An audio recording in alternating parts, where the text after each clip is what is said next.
Assalamualaikum warahmatullahi wabarakatuh. Waalaikumsalam warahmatullahi Salam wabarakatuh. sejahtera, Om Swastiastu, Namo Buddhaya, salam kebajikan, Rahayu. Perkenalkan, saya Sandy Yuliananto.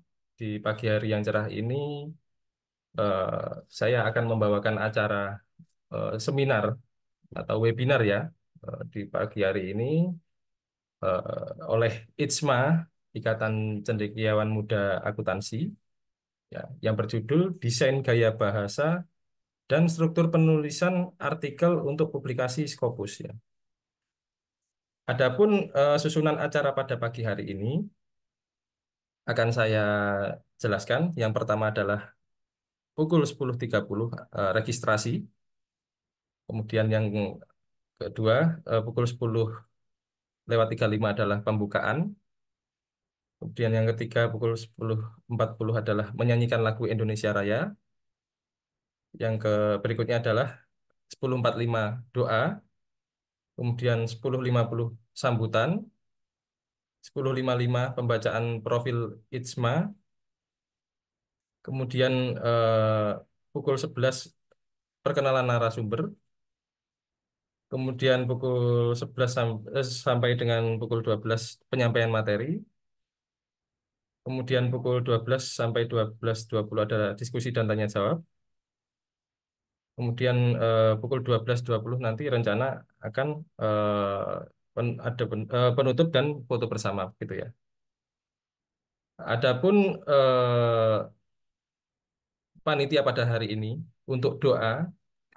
Untuk MC ada saya sendiri, Sandy Yuliananto. Kemudian untuk doa ada Pak Dr. Eko Sudarmanto, SEMM.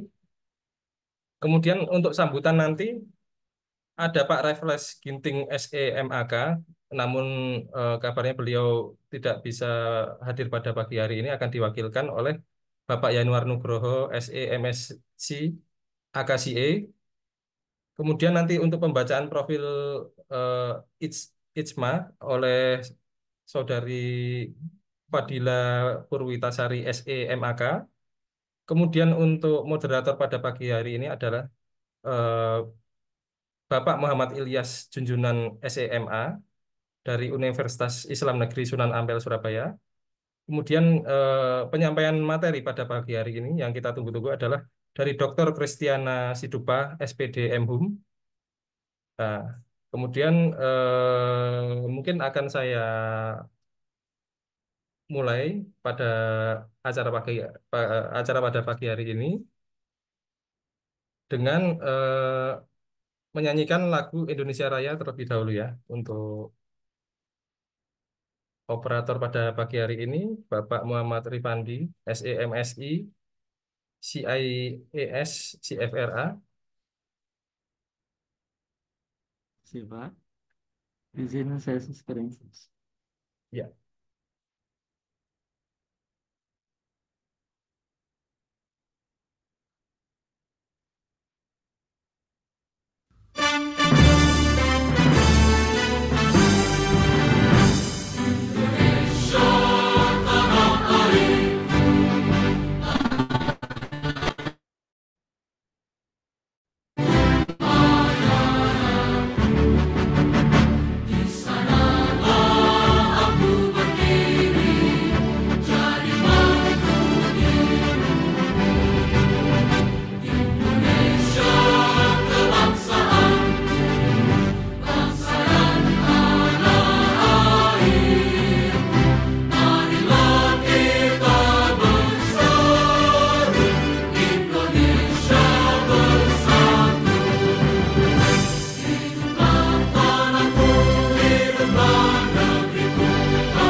Baik, terima kasih untuk Bapak Operator. Kemudian acara berikutnya adalah doa yang akan dipimpin oleh Bapak Dr. Eko Sudarmanto, SEMM. Kami persilahkan.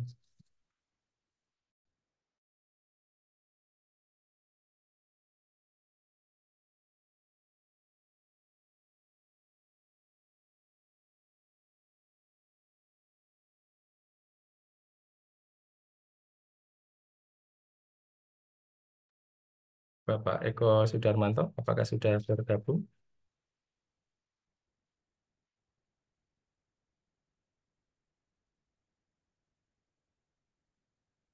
Baik, berhubung sepertinya Bapak Eko Sudarmanto sedang berhalangan ya. Doa akan saya pimpin. Marilah kita sejenak menundukkan kepala pada pagi hari ini untuk memohon kepada Tuhan Yang Maha Esa demi kelancaran acara kita semua. Berdoa dimulai. Dengan nama Allah, Tuhan Yang Maha Pengasih lagi Maha Penyayang. Ya Allah, kami memohon kehadiran-Mu dalam webinar ini. Berikanlah kami kemampuan untuk dapat memahami dan mengambil manfaat dari materi yang akan disampaikan. Berikanlah kami kesabaran dan konsentrasi untuk mengikuti webinar ini dengan baik, serta berikanlah kami hikmah dan ilmu yang bermanfaat dari kegiatan yang mulia ini. Ya Allah, ya Tuhan kami mengucapkan syukur atas kesempatan yang Engkau berikan untuk mengikuti webinar ini. Berikanlah kami kemampuan untuk dapat mengaplikasikan ilmu dan hikmah yang telah kami dapatkan agar bermanfaat dalam kehidupan sehari-hari.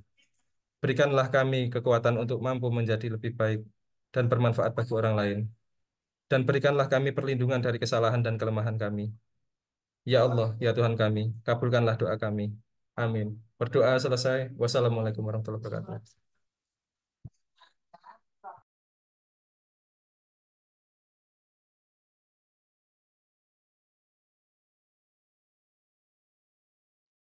Baik, acara selanjutnya adalah sambutan yang seharusnya dilaksanakan oleh Bapak Ketua ITSMA, yaitu Bapak Raffles Ginting SEMAK. Namun pada pagi hari ini akan diwakilkan oleh Bapak Yanuar Nugroho SEMSC AKCE.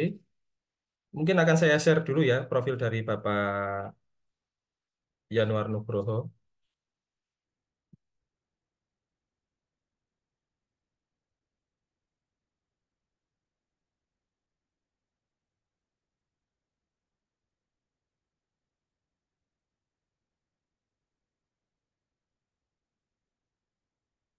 supaya lebih mengenal beliau ya.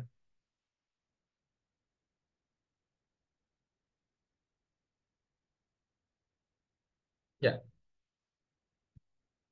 apakah sudah terlihat? Sudah, Sudah Mas ya Indi. Bapak ya. Sudah, Selamat pagi aman. Pak Yanuar. Siap, siap. Ya, Bapak Yanuar ini adalah dosen tetap di Fakultas Vokasi Universitas Airlangga ya Bapak. Iya, Pak Sandy. Sebelumnya pernah juga bekerja di PT Angkasa Tunggal Selaras Nugra Tama.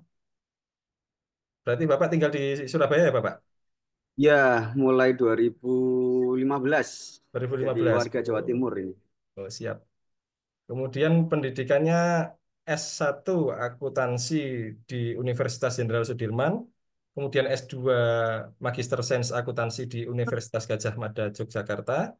Kemudian PPAK di Universitas Islam Indonesia. Nah, aslinya Tegal ya Bapak? Betul. Siap-siap SD, mudik SMP, ini, Pak SMP. Sandy. Oh siap ya. Kemudian Bapak Yanuar Nugroho ini merupakan saat ini koordinator program studi D3 Akuntansi ya Bapak? Ya, betul, Pak. Insya Allah tahun Nah, ini pensiun. Terakhir tahun ini. oh, siap. Kemudian Kepala Seksi Inkubasi Kewirausahaan DPPKA, kemudian Ketua Tax Center, kemudian Ketua Pusat Pengembangan Pengkajian Ilmu Terapan, Koordinator Jejaring dan Hubungan Alumni, Staf Ahli Wakil Dekan Bidang Keuangan dan SDM. Wah, ini banyak sekali Pak jabatannya. Apa nggak pusing Pak? Ya.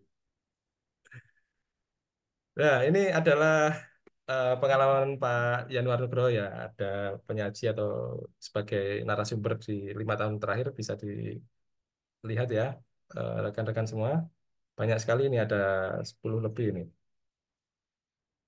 Ya, kemudian penelitiannya juga banyak sekali nih. Ya. Kemudian ada pendampingan dan konsultasi selama 5 tahun terakhir. Berarti Bapak ini juga merupakan konsultan ya, Pak? Iya Pak Sandy, tuntutan, tuntutan kantornya sendiri. Siap Pak Yanuar Nugroho. Sepertinya rekan-rekan sudah mengenal jenengan mulai dari pengenalan profil ini. Saya persilakan untuk eh, membuka acara di pagi hari ini, Pak. Baik, Bismillahirrahmanirrahim. Assalamualaikum warahmatullahi wabarakatuh. Waalaikumsalam Selamat warahmatullahi. ya, selamat pagi dan salam sejahtera bagi kita semua. Ini terima kasih Pak Sandy. Ini kaget dibacakan CV seolah-olah jadi narasumbernya ini ya. Ini sebetulnya saya di sini sebagai pengantar yang mewakili Pak Raffles karena kebetulan dari pekan lalu termasuk pekan ini kita dari IJMA sedang merapel ini ya, merapel kegiatan agar nanti bisa mudik dengan tenang ini ceritanya. Baik, selamat pagi, salam sejahtera bagi kita semua. Yang terhormat dan yang luar biasa ini Bu Christina Sidupa yang tidak pernah lelah dan hentinya untuk sharing kepada semua member IJMA maupun Bapak Ibu atau mungkin ada adik mahasiswa yang juga turut bergabung pada sesi kegiatan webinar kita pada hari ini. Kemudian moderator kita pada pagi hari ini Pak Ilyas Junjunan yang nanti akan memandu sesi diskusi dan presentasi dari Bu Kristina. Dan yang paling spesial itu Pak Sandy ini ya, yang sudah luar biasa mengawal kegiatan kita pada pagi hari ini, serta seluruh peserta webinar yang semoga masih dalam keadaan sehat ya. Ini kalau kata Pak Ustadz di beberapa ceramahnya, kalau 10 hari terakhir ini mulai banyak yang apa ini, mulai banyak yang batuk, pilek, tenggorokan kering nih ya Pak Sandy ya. Karena memang bagi Bapak Ibu yang beragama Muslim itu merupakan sarana pencuci dosa ini di 10 hari terakhir. Maka eh, diberikan rahmat dalam bentuk sakit-sakit kecil gitu. Baik, pertama-tama marilah kita panjatkan puji syukur kehadirat Tuhan Yang Maha Esa karena atas rahmat dan karunia-Nya kita dapat bertatap muka kembali Bapak Ibu. Setelah tadi pagi mungkin jam 8 kita berjumpa, ini lanjut lagi di sesi jam 10.30 dan nanti siang mungkin kita akan berjumpa kembali. Saya mewakili Ketua Umum Ikatan Cendekiawan Muda Akuntansi, Pak Raffles, yang pada kesempatan ini berhalangan hadir, sehingga saya mohon izin untuk menyampaikan apresiasi yang setinggi-tingginya dari Pak Raffles kepada seluruh panitia, narasumber, moderator, dan peserta yang telah mendukung terselenggaranya webinar pada pagi hari ini. Tema pada pagi hari ini sangat menarik ya, mengenai desain gaya bahasa dan struktur penulisan artikel untuk publikasi Scopus.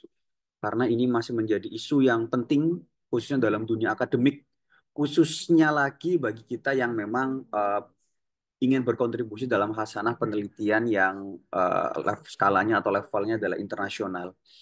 Karena memang tidak bisa dipungkiri tantangan dalam menembus jurnal yang bereputasi tinggi, contohnya seperti terindeks Scopus, WOS, Thomson Reuters, dan yang lainnya, itu sebetulnya tidak hanya terletak pada kontennya saja, tapi juga pada bagaimana kita dapat menyampaikan gagasan dalam struktur dan gaya bahasa akademik yang tepat. Oleh karena itu, sebagai sebuah organisasi yang mewadahi para cendekia muda, IJMA berkomitmen penuh untuk terus mendukung edukasi dalam pengembangan keilmuan, karena kami percaya bahwa eh, peningkatan kapasitas akademik itu memang harus terus dilakukan ya. Terus untuk kita secara konsisten, kita akan mengupgrade tidak hanya melalui kegiatan pengajaran saja, tapi juga melalui publikasi ilmiah yang berkualitas dan juga bereputasi. Sehingga webinar pada pagi hari ini menjadi salah satu bentuk nyata dari program kerja kami, dari upaya kami dalam memperkuat kapasitas akademik bagi para anggota IJMA maupun masyarakat secara umum. Kami berharap tentunya forum-forum seperti ini peserta tidak hanya mendapatkan pengetahuan teknis seputar penulisan artikel ilmiah, tapi juga nanti Bapak Ibu dapat terinspirasi terus secara konsisten dalam menulis, dalam meneliti, dan berbagi ilmu demi kemajuan bangsa tentunya. Sekali lagi saya sampaikan terima kasih yang luar biasa kepada Ibu Kristina Sidupa, pada Pak Ilyas Junjunan, dan juga khusus untuk Pak Sendi juga ya. Akhir kata, kami mengucapkan selamat mengikuti webinar. Semoga kegiatan ini dapat memberikan kebermanfaatan yang besar dan barangkali bisa menjadi titik awal bagi lahirnya banyak publikasi ilmiah dari para cendekiawan muda Indonesia di kancah internasional. Sekali lagi terima kasih dan mohon maaf apabila ada yang kurang berkenan. Saya kembalikan ke Pak Sendi. Wassalamualaikum warahmatullahi wabarakatuh. Waalaikumsalam warahmatullahi wabarakatuh. Sambutan yang luar biasa dari Bapak Yanuar Nugroho. Baik, saya lanjutkan untuk kegiatan selanjutnya yaitu pembacaan profil ITSMA oleh Ibu Fadila Purwitasari SEMAK. Kami persilahkan. Terima kasih Pak atas waktu dan layar yang diberikan. Saya akan share screen untuk profil IJMA di tahun 2024. Jadi IJMA sendiri adalah kepanjangan dari Ikatan Cendekiawan Muda Akuntansi dengan jargon bersatu, bersinergi, dan berkolaborasi. Seperti itu. Ketua IJMA itu adalah Bapak Raffles Ginting yang hari ini tidak bisa hadir gitu. Untuk Ketua Umum periode 2024 sampai 2027. Kemudian sejarah pendirian IJMA sendiri sebenarnya dimulai dari bulan April tahun 2018, di mana ada perbincangan sederhana dari beberapa dosen muda akuntansi yang kemudian diikuti oleh pembuatan WA Group di bulan Mei 2018. Uh, uh, uh, Hasil pembahasan di WA Group akhirnya menyalurkan ide untuk mendirikan organisasi di bulan Maret 2021 yang kemudian diikuti dengan langkah perekrutan anggota dan DPN serta Dewan Eksekutif IJMA di April 2021. Untuk lebih melegalkan organisasi yang akan didirikan, kemudian dilakukan penandatanganan akta notaris di bulan Juli 2021 dan secara resmi IJMA berdiri di Universitas Tanjung Pura, Pontianak pada bulan Oktober 2021. IJMA sudah melaksanakan selama 3 kali, jadi sudah berulang tahun 3 kali. Yang pertama, pertama dilakukan di Universitas Pancasila di Jakarta pada Oktober 2022 dan kedua dilaksanakan di Binus University di Tangerang pada Oktober 2023 dan terakhir dilaksanakan di UPN Veteran pada Oktober 2024. Visi IJMA sebenarnya untuk mewujudkan generasi dosen muda profesional dan kompeten di bidang akuntansi untuk mengembangkan ide dan inovasi terkini dalam melaksanakan Tridharma perguruan tinggi dan mampu melahirkan bibit unggul sebagai generasi penerus bangsa dalam membangun dan memajukan bangsa Indonesia. Berdasarkan visi itu, maka misi IJMA ada 8, yaitu melengkapi dosen akuntansi dalam pelatihan profesional untuk melaksanakan Tridharma perguruan tinggi, melengkapi dosen muda akuntansi untuk melakukan riset yang unggul dan terkini, menyelenggarakan wadah bagi dosen muda akuntansi untuk berkiprah dalam kegiatan Tridharma perguruan tinggi, menyelenggarakan pelatihan dan pemberdayaan SDM untuk meningkatkan kapabilitas dosen akuntansi, membangun kerjasama dengan berbagai lembaga dan perusahaan nasional atau dan internasional untuk melengkapi kapabilitas dosen dan melakukan kolaborasi riset, melengkapi dosen akuntansi untuk mampu mengembangkan karir, menyelenggarakan kegiatan pengabdian masyarakat sebagai wadah dalam mengabdikan ilmu, dan menyelenggarakan wadah dalam melahirkan bibit unggul sebagai generasi penerus bangsa. Program kerja IJMA yang telah dilaksanakan ada berbagai macam, ada berbagai webinar. Berikut adalah beberapa flyer yang telah atas kegiatan IJMA yang telah dilaksanakan. Ini juga yang telah dilaksanakan. Ini selain webinar juga ada berbagai pelatihan. Jadi ada kolaborasi riset, ada call for pembedah buku dan kelas pendampingan dan mentoring riset. Gitu. Ini adalah selain itu ada talk show juga itu. Dan ini adalah kegiatan bersifat praktis. Kemudian nih banyak sekali ya, masih banyak banget yang telah dilaksanakan. Jadi ada yang tingkat nasional maupun internasional juga kan. Nah, kemudian ini adalah struktur Badan Pengurus IJMA untuk masa 2024-2027. Ketuanya adalah Pak Raffles, Wakil Ketuanya Pak Yanuar Nugroho yang tadi memberikan sambutan, Sekretaris Umumnya Bu Ananta, Sekretaris Eksekutif adalah Pak Riki Yunisar, Sekretaris 1 Pak Ilham, Sekretaris 2 Pak Sandy, Sekretaris 3 Bu Ayu Puspita, Bendahara adalah Bu Vera, dan Wakil Bendaharanya adalah Bu Ayu Umiana. Ini adalah struktur berbagai kepala departemen yang dimiliki IJMA untuk periode 2024 dan 2027. Jadi ada Departemen Penelitian dan Inovasi yang dikepalai oleh Bu Risa, Departemen Pendidikan, Pembelajaran, dan Kurikulum yang dikepalai oleh Bu Erlina, Departemen Pengabdian kepada Masyarakat yang dikepalai oleh Bu Rahma Maulidia, Departemen Keanggotaan dikepalai oleh Bu Denari, Departemen Media, Informasi, dan Komunikasi dikepalai oleh Pak Agustinus Winoto, Departemen Humas dan Kerjasama Antar Lembaga dikepalai oleh Bu Aprina, Departemen Karir, Keahlian, dan Studi Lanjut dikepalai oleh Bu H. Departemen Literasi dan Publikasi Ilmiah dikepalai oleh Bu Pesi, Departemen Mitra Usaha dan Ekonomi Kreatif dikepalai oleh Bu Eka, Departemen Jurnal oleh Pak Dokman, Departemen Pusat Data dan Teknologi oleh Bu Windy Aristi, Departemen Sosial oleh Bu Dr. Dian Widiawati, Departemen Penulisan dan Penerbitan Buku oleh Bu Elsa, Departemen Penalaran dan Keilmuan oleh Bu Sri Kalimah, Departemen Organisasi, Kelembagaan, dan SDM oleh Bu Triana, Departemen Urusan Internasional dan Luar Negeri oleh Bu Elga, dan Departemen Kategorial Kewilayahan oleh Pak Tabah Rizky. Ini ada selain itu kami juga punya tim kerja untuk melaksanakan beberapa proyek IJMA, yaitu pertama bedah buku oleh Bu Lucy, dikepalai oleh Bu Lucy, Satgas Pendidikan dan Anti Korupsi dikepalai oleh Bu Melani, Satgas PPKS oleh Bu Yuliana, pengelola Komite Etik oleh Bu Nurmala, dan terakhir adalah perencanaan strategis oleh Bu Wiwit Irawati.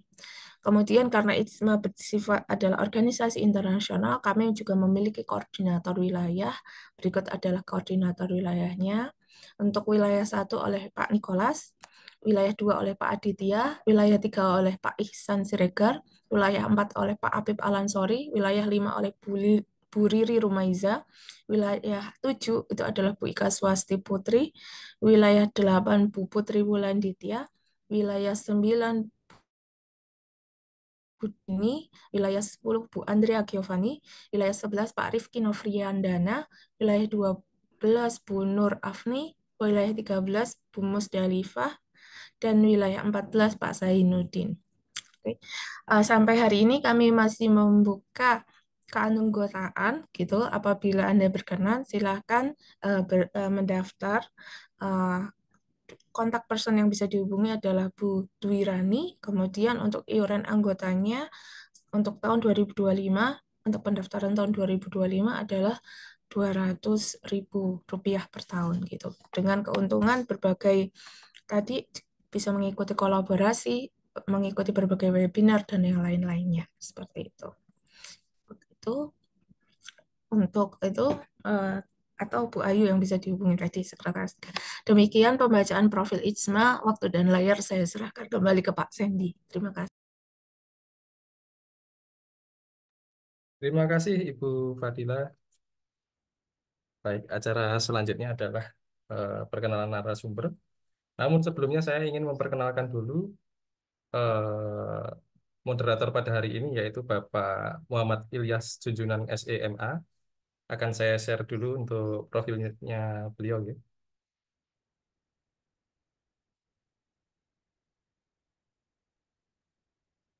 Ya, sudah terlihat ya. Selamat pagi Pak Muhammad Ilyas. Pagi Pak Sandy. Siap. Bapak Muhammad Ilyas ini saat ini dosen di Universitas Islam Negeri Sunan Ampel, Surabaya. Iya, Betul ya Pak ya? betul loh Pak. Iya. Dulu S1-nya akuntansi dari Universitas Muhammadiyah Sidoarjo, kemudian S2 memperoleh gelar MA di bidang akuntansi manajemen dari Universitas Airlangga, dan saat ini sedang studi doktor ya Pak di Iya, Universitas Airlangga Surabaya. Wah, luar biasa Pak. di proses. Kemudian Pak Ilyas ini juga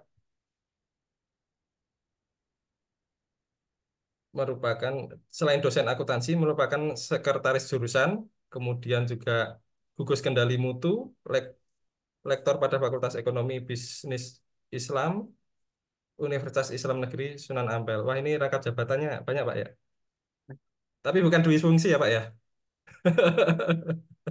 Menunjang, Pak. Kemudian eh, layanan akademik ya, editor jurnal jurnal akuntansi integratif Sinta 3 ya. Kemudian reviewer jurnal terindeks Sinta.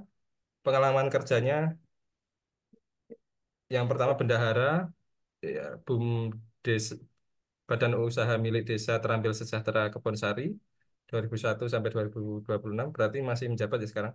Kemudian dosen luar biasa di Universitas Terbuka 2019 sampai dengan saat ini. Kemudian dosen luar biasa di Universitas Muhammadiyah Sidoarjo 2018 sampai dengan 2020. Kemudian wakil kepala SMP Muhammadiyah 9 Boarding School Tanggulangin Sidoarjo di bidang kurikulum. Kemudian Kepala Cabang Wilayah Candi Lembaga Pendidikan Belajar Melati Indonesia 2014 sampai 2019. Lumayan tebel ini Pak CV-nya Pak. Kemudian publikasinya, karya ilmiahnya, waduh ada banyak sekali ini Pak. Ada berapa ini? Masya Allah. Semoga bisa menyusul dengan Pak ya. Ada Amin, banyak amin. ini. Rekan-rekan semua ini perlu dijadikan inspirasi ya. Ada publikasi penelitian di jurnal akuntansi, kemudian banyak sekali nomor 2, nomor 3. Ya, penelitiannya totalnya ada 36 ya. Mungkin lebih ya. Ini yang baru ditampilkan di CV ada 36. Kemudian ada publikasi pengabdian kepada masyarakat ya. Ini banyak sekali juga ini ada 17 ya. Ya, itu CV yang dilampirkan kepada saya pada pagi hari ini. Semoga bisa lebih mendekatkan ya rekan-rekan semua dan menjadikan inspirasi bagi kita semua. Amin, amin. Untuk acara selanjutnya adalah perkenalan narasumber. Saya serahkan untuk acara selanjutnya saya ke Bapak Muhammad Ilyas Junjunan. Waktu dan layar saya persilahkan. Baik, terima kasih banyak Pak Sandy Yuliananto. Baik, saya mulai. Bismillahirrahmanirrahim. Assalamualaikum warahmatullahi wabarakatuh. Selamat pagi dan salam sejahtera bagi kita semuanya. Baik, Bapak Ibu, selamat datang ya di kegiatan webinar pada pagi hari ini. Senang sekali saya bisa bertemu dengan Bapak Ibu semua yang luar biasa. Hari ini sudah tercatat sampai 80 peserta. Terima kasih telah meluangkan waktu untuk bergabung bersama kami di ISMA ya dalam acara webinar eh, rutin begitu ya yang kami selenggarakan. Tadi sudah dikenalkan oleh Pak Sandy, tapi saya coba perkenalkan, saya Muhammad Ilyas Junjunan ya. Saya hari ini akan memandu jalannya kegiatan di webinar pada pagi hari ini. Sebelumnya saya ingin memastikan bahwa Bapak Ibu telah siap begitu ya, siap dan nyaman untuk mengikuti sesi ini. Pastikan kembali misalnya koneksi internet itu sudah stabil, kemudian catatan jika diperlukan, dan yang paling penting adalah semangat dan antusiasme Bapak Ibu untuk mengikuti webinar pada pagi hari ini. Baik, hari ini ya, Minggu 23 Maret 2025, kita akan membahas topik yang sangat menarik dan sangat relevan, yaitu terkait desain, gaya bahasa, dan struktur penulisan artikel untuk publikasi Scopus. Tema ini saya kira sangat penting karena publikasi ilmiah masih menjadi bagian yang krusial tadi seperti yang disebutkan oleh Pak Wakil Ketua Pak Yanuar, masih menjadi apa eh, masih membayangi kita begitu ya di dalam dunia pembelajaran akademik maupun perdosenan. Mudah-mudahan melalui webinar pagi ini kita bisa memahami dan mendalami mengenai tips dan trik terkait gaya bahasa dan struktur penulisan artikel di artikel jurnal bereputasi. Baik, selanjutnya sudah hadir di tengah-tengah kita Ibu narasumber kita yang luar biasa. Saya sapa terlebih dahulu Ibu Dr. Kristina Sidupa. Selamat pagi, Bu. Selamat pagi, Pak Ilyas. Baik, sebelumnya saya akan membacakan begitu ya kurikulum vitae dari Ibu narasumber kita agar kita lebih dekat lagi begitu mengenal beliau. Ini izin saya share kurikulum vitae.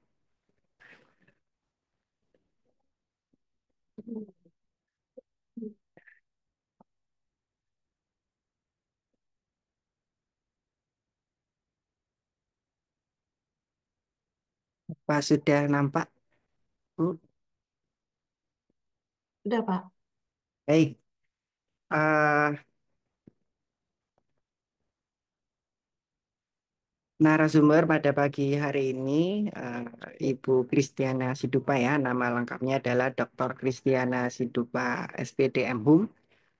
Beliau merupakan seorang akademisi yang berpengalaman di bidang linguistik terapan dan pengajaran bahasa Inggris.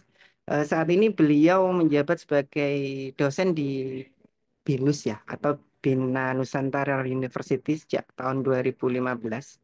Setelah sebelumnya pernah mengajar juga di Pelita Harapan University, kemudian Satya Wacana Christian University, dan Widya Dharma University. Banyak sekali pengalaman mengajarnya Bu Christian ini. Kemudian karir akademiknya dimulai dari Satya Wacana Christian University pada tahun 2011, di mana Ibu Christine, saya panggil Bu Christine Bu ya, Kristiana, Bu Christine, mengajar bahasa Inggris untuk mahasiswa ekonomi. Selain itu, beliau juga memiliki pengalaman sebagai pengajar bahasa Inggris di tingkat sekolah dasar di Petrus Catholic Elementary School ya, di tahun 2006 sampai 2008 gitu ya. Dan sebagai tutor private di Smart Education Center eh, di 2000 tahun ya, 2005-2006, di mana beliau memberikan persiapan TOEFL dan IELTS bagi pelajar yang ingin melanjutkan studi ke luar negeri. Kemudian dalam perannya sebagai dosen, Ibu Kristiana aktif dalam pengembangan materi pembelajaran, penelitian, serta publikasi ilmiah. Beliau berperan dalam merancang kurikulum yang efektif, membimbing mahasiswa dan penelitian tugas akhir, serta berpartisipasi dalam berbagai seminar dan konferensi ilmiah.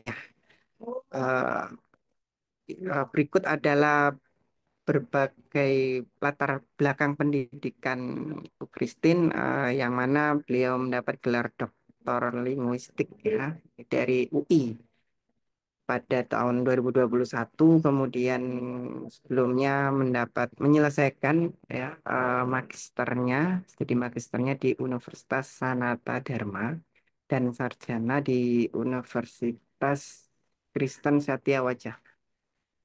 Dan tentu kita bisa melihat aktif juga Bu Kristiana dalam berbagai sertifikasi dan pelatihan ya, termasuk pada International Conference on Humanities and Social Science, kemudian International Conference on Education and Technology.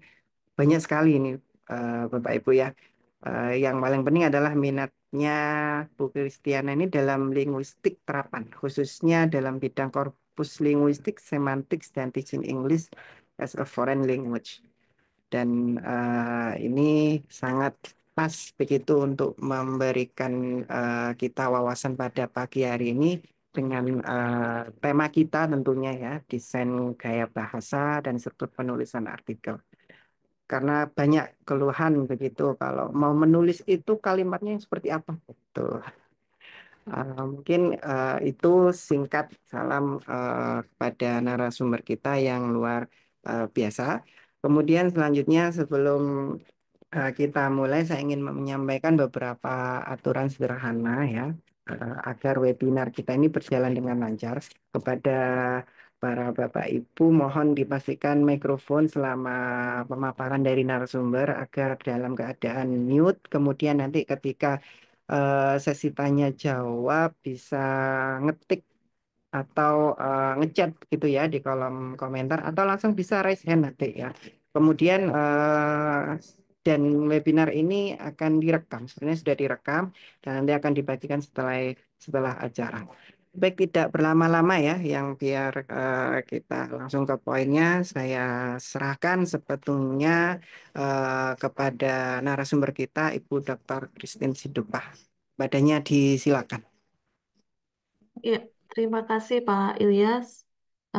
Pertama-tama saya ucapkan dulu terima kasih kepada Pak Sandy sebelumnya ya. Kemudian selamat pagi untuk Bapak Ibu semua.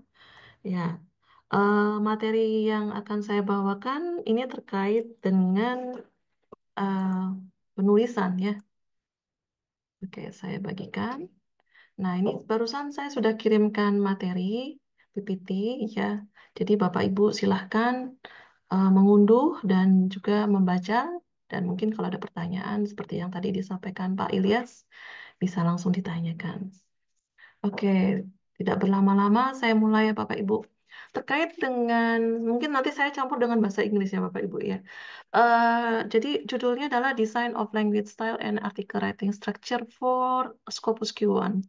Nah Bapak Ibu, nanti yang menjadi fokus dari materi hari ini adalah transition words ya. Kemudian yang berikutnya adalah English language structure gitu ya. Oke, menarik ya. Ini juga pembelajaran buat saya saja ya Bapak Ibu. Jadi tidak hanya untuk Bapak Ibu, saya juga gitu ya. Oke, Bapak Ibu, saya mulai dengan transition signals. Nah, apa yang dimaksud dengan transition signals ini adalah elemen ya untuk yang nanti mempengaruhi koherensi dari suatu penulisan Bapak Ibu. Nah, di sini konteksnya pasti untuk penulisan artikel ilmiah ya yang Bapak Ibu ingin kirimkan untuk apakah itu Sinta 1 ataukah untuk Q1 gitu ya, untuk yang Scopus Index gitu. Nah, Bapak Ibu terkait dengan transition signals itu sebenarnya sangat penting ya Bapak Ibu karena seperti tadi saya sudah ungkapkan di sebelumnya untuk membantu koherensi kalimat atau paragraf atau tulisan Bapak Ibu dari awal hingga akhir. Nah, transition signals ini sebenarnya ada dua. Jadi bisa berupa single words, jadi hanya satu kata ya, dan bisa juga berupa frasa. Frasa itu kelompok kata. Kalau misalnya contohnya di sini untuk single words, first, finally, however. Kemudian kalau untuk phrases atau kelompok kata, ini bisa lebih dari satu kata tentunya ya Bapak Ibu ya. Jadi jangan bingung dengan definisi yang ada di sini gitu. On the other hand, as a result, in conclusion. Nah, terkait dengan signal tanda ya transisi ini, itu ada beberapa macam ya Bapak Ibu, subordinators, coordinators, adjectives, and prepositions. Nah, Bapak Ibu di sini sudah ada contohnya ya di in brackets di dalam kurung buka dan kurung tutup, contohnya untuk masing-masing. Nah, jadi kalau kita mau analogikan Bapak Ibu, transition signals itu seperti tanda lalu lintas. Lampu merah itu ya Bapak Ibu ya. Karena apa? Karena transition signals ini berfungsi untuk memberitahukan pembaca eh, kapan ya, kapan bisa maju, kapan bisa jalan terus, kapan harus belok, kapan harus pelan-pelan, kapan harus berhenti. Ya, jadi fungsinya seperti itu. Jadi dengan kata lain, jika Bapak Ibu ingin memberitahu pembaca kapan Anda mempresentasikan sesuatu, maka ya transition signals ini sangat penting, kemudian akan digunakan. Nah, contohnya itu misalnya Bapak Ibu ingin menyampaikan suatu ide yang sama, ya. Nah, ini bisa menggunakan similarly, ya, and in addition. Tapi kalau Bapak Ibu ingin mengungkapkan suatu ide yang bertentangan, nah, ini bisa menggunakan on the other hand, in contrast, ya. Kalau ingin memberikan contoh, ya tentu Anda Bapak Ibu menggunakan for example. Result misalnya untuk akibat ya, jadi menggunakan therefore or as a result atau ya. dan as a result. Dan kemudian ingin mengambil kesimpulan, Bapak Ibu bisa menggunakan in conclusion. Ya, jadi kalau Bapak Ibu ingin tahu apa itu koherensi di dalam suatu penulisan, tentunya yang menjadi acuan Bapak Ibu tidak hanya Bapak Ibu ya, tetapi acuan terutama untuk pembaca, bagaimana eh, mereka dapat masuk ke ide yang pertama, kemudian masuk lagi melanjutkan ke ide berikutnya dan seterusnya. Ya Bapak Ibu. Jadi flow-nya itu baik ya dari awal hingga akhir. Oke. Eh, Next. Kemudian ini coba kita lihat di sini ada 2 paragraf Bapak Ibu. Kita bisa latihan bersama. Silakan kalau ingin mengungkapkan jawaban boleh ya Bapak Ibu ya. Langsung dihidupkan audionya. Nah, di sini ada 2 paragraf Bapak Ibu. Nah, tugas Bapak Ibu adalah membandingkan dari paragraf 1 dan paragraf 2 ini, menurut Bapak Ibu yang mana lebih koheren? Yang flow-nya lebih enak, lebih bagus, jangan lebih enak, yang lebih baik gitu ya. Yang mana Bapak Ibu? Paragraf yang pertama atau paragraf yang kedua? Paragraf kedua. Bagaimana? Paragraf kedua.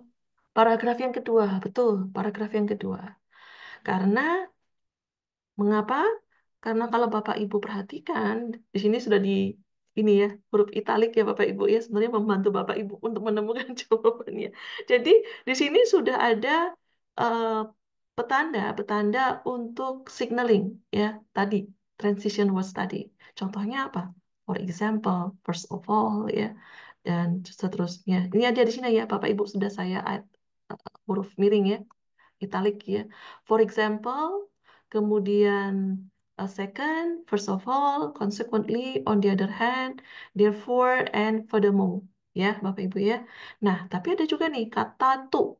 To di sini juga dianggap sebagai uh, transition words karena dia signaling words ya untuk menunjukkan bahwa ada 2 alasan yang berbeda ya. Jadi Bapak Ibu ada penggunaan for example karena ingin memberitahukan contoh dari ide yang sebelumnya ya. Kemudian 2 untuk menunjukkan tadi 2 alasan yang berbeda. Kemudian first of all berarti menunjukkan alasan yang pertama. Yang kedua second bisa menjadi alasan yang kedua. Furthermore berarti ide berikutnya ya yang ingin disampaikan. Dan kemudian therefore and consequently indicate the second statement as a result ya of a statement. Jadi ini menunjukkan akibat Bapak Ibu. Jadi begitu ya. On the other hand, tells you that an opposite idea is coming. Namun di lain pihak, di lain sisi begitu ya Bapak Ibu untuk penerjemahan on the other hand. Oke. Berikutnya Bapak Ibu, saya masuk ke transition signals untuk chronological order. Bapak Ibu, kalau kita bicara tentang urutan kronologis, maka penting ya Bapak Ibu ketika Bapak Ibu ingin menuliskan karangan atau tulisan dalam ingin menggambarkan suatu proses. Jadi Bapak Ibu harus jelas, sangat jelas ketika menjelaskan urutan atau langkah-langkah. Begitu ya. Nah, jadi yang mana langkah pertama, yang kedua, dan seterusnya. Jadi kalau bisa dijelaskan, disimpulkan, chronological order sickness ini mencakup all time expressions. Jadi ekspresi yang berhubungan dengan waktu. Jadi first ya, di sini ada contohnya Bapak Ibu, saya sudah berikan. First of all, ya next, after that, ya gradually, and then Bapak Ibu juga bisa menggunakan after, as soon as, before, ya the first, the last one, gitu ya Bapak Ibu nih ya. Jadi ini untuk contoh-contoh dari chronological order ya. Nah, Bapak Ibu, berikutnya adalah cause and effect transition signals. Nah, yang menarik untuk materi ini itu adalah ada 2 Bapak Ibu. Jadi ada 2 hal. Yang pertama, konjungsi coordinating dengan konjungsi subordinatif ya, konjungsi koordinatif and then subordinatif. Bapak Ibu, kalau mungkin Bapak Ibu bingung, apa ya maksudnya ya? Apa yang dimaksud dengan coordinating conjunction and subordinating conjunctions? Bapak Ibu, kalau bicara tentang coordinating conjunctions, itu artinya dia menggabungkan kalimat, frasa, atau kelompok kata, ataukah klausa, gitu ya. Kalau secara linguistik begitu, secara bahasa. Tapi kalau bicara tentang subordinating conjunctions, maka dia kan menghubungkan yang namanya klausa independen dan klausa independen dan dependent, Bapak Ibu. Dependent and independent clauses. Nah, itu. Jadi perbedaannya seperti itu. Nah, di sini sudah ada tabel yang signals to show causes and then signals to show effects. Jadi kalau Bapak Ibu ingin menggunakan coordinating conjunction to show causes untuk menunjukkan sebab, Bapak Ibu bisa menggunakan for. Tapi kalau misalnya untuk subordinating conjunctions, Bapak Ibu bisa menggunakan because, since, and as. Ya. Jadi Bapak Ibu kalau bicara tentang because itu kan karena ya. Eh, maka artinya kan karena ya Bapak Ibu ya. Tapi kalau Bapak Ibu ingin misalnya ke Scopus, bisa juga Bapak Ibu menggunakan since atau as. Artinya juga karena gitu. Jadi tidak melulu menggunakan because ya Bapak Ibu ya. Karena kalau ingin ke Scopus atau artikel tentunya variasi perbendaharaan kata itu eh, harus ada ya Bapak Ibu ya. Diharapkan tidak ada repetisi ya, tidak diharapkan pengulangan ya. Oke. Untuk coordinating conjunction untuk to show effects ya, maka Bapak Ibu bisa menggunakan so ya. Oke. Nah, di sini ada contohnya Bapak Ibu yang telah saya berikan. Jadi kata, words, and phrases that are sentence connectors link one sentence to the sentence that comes before it. Ya, jadi Bapak Ibu ingin menghubungkan kalimat, Bapak Ibu ingin menghubungkan kalimat yang sebelumnya dengan yang berikutnya. Nah, ini bisa menggunakan consequently. Nah, di sini ada contohnya. I bring my lunch from home in a reusable container and eat with a fork that I can wash instead of a plastic one. Consequently, I add next to nothing to the trash cans at school. Jadi, menggunakan ini kan sebab akibat ya Bapak Ibu. Sehingga saya menambahkan apa berikutnya ya. Nah, yang berikutnya untuk nomor dua. Nah, Bapak Ibu juga bisa menggunakan as a result. Tapi yang menarik Bapak Ibu, as a result itu mungkin bayangan Bapak Ibu, wah di kamus itu hanya bisa digunakan di awal kalimat. Tidak demikian. Bapak Ibu bisa lebih lebih advance nih ya di dalam create sentences, itu bisa diletakkan di tengah atau di akhir gitu ya. Jadi sentence connectors usually come at the beginning of the second sentence, but they can also appear in the middle or at the end of a sentence. Jadi Bapak Ibu bisa menggunakan di akhir. Contohnya sanitation yang ketiga contoh di sini ya Bapak Ibu ya. By reducing what I use, I have fewer items to recycle. Sanitation trucks have fewer recyclables to transport as a result. Gitu ya. Jadi diletakkan di akhir. Tapi tentunya sebelum akhir harus ada koma ya supaya bahasa secara gramatika, secara penggunaan tanda baca, punctuation itu Bapak Ibu menggunakan dengan benar. Kemudian yang ketiga, sentence connectors are usually followed by a comma. Bapak Ibu ini harus menjadi kebiasaan bahwa does itu biasanya Bapak Ibu menggunakan so. Mahasiswa biasanya menggunakan so, gitu ya. Factories have fewer recyclables to convert into new products. So I'm improving air quality. Nah itu. Nah Bapak Ibu juga bisa menggunakan does ya. Tentunya Bapak Ibu harus menggunakan koma ya untuk punctuation tadi, penggunaan punctuation tanda baca yang benar. Nah, terkait dengan coordinating conjunction yang tadi saya sudah utarakan sebelumnya. Jadi, coordinating conjunction itu kan untuk menghubungkan kata, frasa, atau klausa. Bapak Ibu ya. Nah, Bapak Ibu kalau misalnya belajar tentang kalimat, maka ada beberapa macam kalimat. Ini diantaranya, ya, kalimat sederhana dan kalimat majemuk, ya. Jadi simple sentence Jadi kalau simple sentence itu minimal terdiri atas subjek dan predikat Bapak Ibu.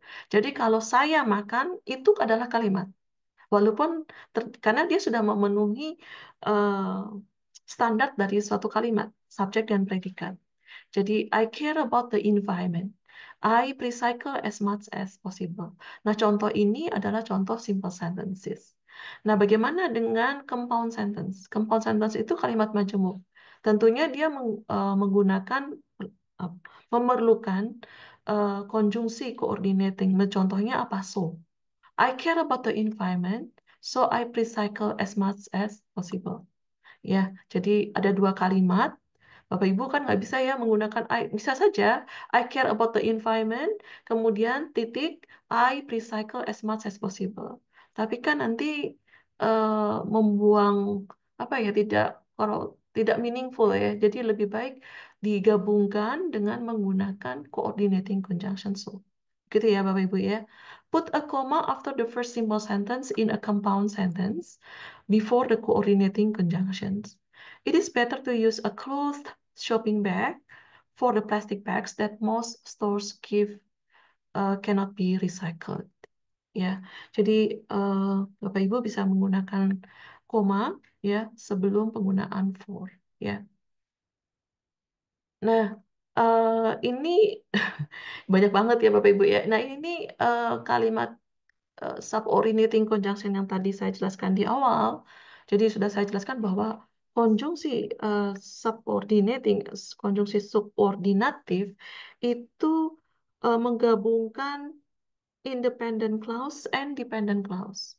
Misalnya gini Bapak Ibu, eh, saya tidak bisa menghadiri rapat tersebut karena saya sakit. Ya, nah, saya tidak bisa menghadiri rapat tersebut. Itu adalah disebut dengan klausa independen, karena dia bisa berdiri sendiri.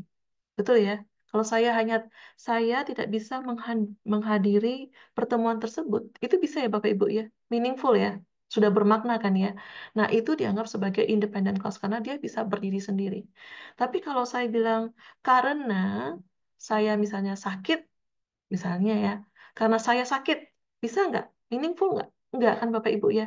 Karena saya sakit, itu dianggap dimasukkan, dikategorikan sebagai contoh kalimat yang dependent, klausa dependent. Karena dia tidak bisa berdiri sendiri. Jadi dia membutuhkan independent clause agar bermakna. Betul ya Bapak Ibu ya? Nah, jadi ini contohnya Bapak Ibu. I bring my lunch from home in reusable bags and containers because I can reuse the bag and container. Jadi eh, ini penggabungan antara dependent and independent clause. Bapak Ibu kalau bisa menghasilkan kalimat seperti ini, jadi terdiri atas dependent and independent clause, maka sudah bagus Bapak Ibu. Itu di dalam penulisan artikel itu sudah bagus, ya. Jadi tidak hanya subjek, objek, subjek, predikat, objek, enggak. Tapi Bapak Ibu sudah memasukkan dependent and independent clause. Saya yakin Bapak Ibu bisa ya, karena itu artinya Bapak Ibu sudah membuat complex sentences gitu ya. Nah, itu kalau IELTS sudah bagus nilainya gitu ya. Nah, untuk the dependent clause can come before or after an independent clause. Bapak Ibu, kalau saya bilang karena sakit, saya tidak bisa menghadiri pertemuan tersebut. Itu bermakna betul ya, bisa dimahami oleh pendengar. Nah, jadi bisa saja saya menggunakan yang dependent, meletakkan dependent clause tadi karena saya sakit itu di depan. Betul ya? Nah ini maksud dari nomor 2 Bapak Ibu. Since items are usually transported to a recycling center by truck, recycling puts some pollution into the air. Jadi since di sini bukan artinya sejak Bapak Ibu. Since di sini artinya karena. Ya, tadi sudah saya ungkapkan, because itu tidak hanya melulu artinya karena Bapak Ibu, wah karena saya pakai because aja deh. Enggak. Bapak Ibu bisa menggunakan since, bisa juga menggunakan as. Yang artinya, jadi bisa saya ganti Bapak Ibu di sini. As items are usually transported to a recycling center by truck, recycling puts some pollution into the air. Nah, pembaca akan memahami misalnya Bapak Ibu kirimkan ke Scopus, itu mereka paham bahwa S di situ artinya karena gitu. Dan Bapak Ibu pasti wah bagus nih gitu karena tidak harus melulu menggunakan because ya. Eh, Nomor 3, use a comma when a dependent clause comes before an independent clause. Nah, Bapak Ibu, ini yang mahasiswa suka lakukan. Jadi penggunaan tanda baca yang salah gitu, yang tidak tepat.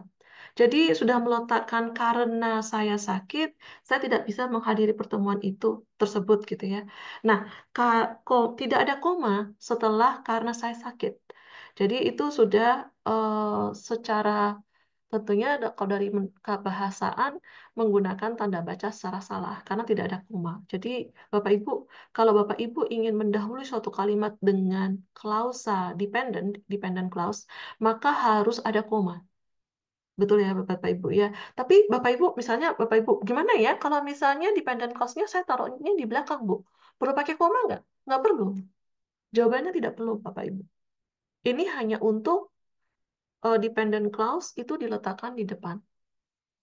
Ya, oke. Nah, hal-hal yang lain yang perlu diperhatikan, because of, due to, and as a result of are preposition.